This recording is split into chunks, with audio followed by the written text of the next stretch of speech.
Жаздын көркү сен бар үчүн аялзат дегендей эле жадыраган жаздын келишин утурлай айымдардын эл аралык майрамынын дал келиши дагы бул өзгөчө күндөрдүн бири. 8 мартка карата майрамдык самалыктар, сүрөт көргөзмөлөрү үзүн кулаш өткөрүлүп келүүдө. Алардын ичинде бул көргөзмө дагы катардан орун алды. Мындай көргөзмөлөр жыл сайын эле өтөт. Анан 8 март күнүнө карата. Анан дагы көп эле жанагы тема тууралуу жасайбыз да. Анан где-то 60-70 көргөзмө жасадык.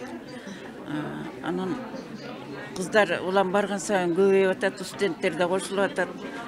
Окууну бүткөндөр кошулуп атат. Где-то азыр бир 200 адам болду да аялдардан. Сүрөт көргөзмөгө жалпы жонунан 200гө жакын эмгек коюлса, алардын ичинде жаңыдан сүрөт чөйрөсүнө кадам салып келе жаткандар, айрымдары да сыккан сүрөтчүлөрдүн эмгеги бар экендигин байкоого болот. Нурипа Исаева өзү инженер-технолог, бирок бул тармакка ынак экенин көргөзмөгө алып келген эмгектери ачыктап турат. Мен бүгүн сүрөт көргөзмөсүнө өзүмдүн иштеримди алып келгем.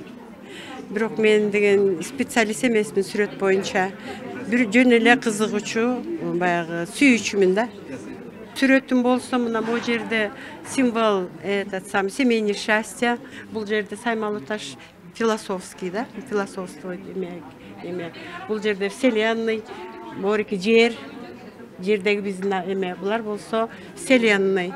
А морикил болсо туруктуулук. Айтор жаздын көрүнүшүн мыктылап тарткан сүрөтчүлөрдүн эмгегин карап отурсак, четинен улуттун маданиятына таандык кыргыз кызынын элесин чагылдырган портретти кезиктирип калдык.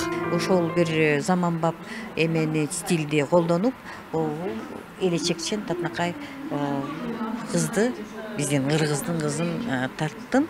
Ал фону карап көрсөң, бир карасаң тери, бир карасаң жүн, бир карасаң кандайдыр бир кыргызга тиешелүү, кыргыз көчмөн элине тиешелүү түс. Анан фактурасы да эмедик. Мындай караганда ойлойт эл деген тери экен деп, бирок жөнөкөй кагаздан ушундай бир чыгарганды аракет кылдым да.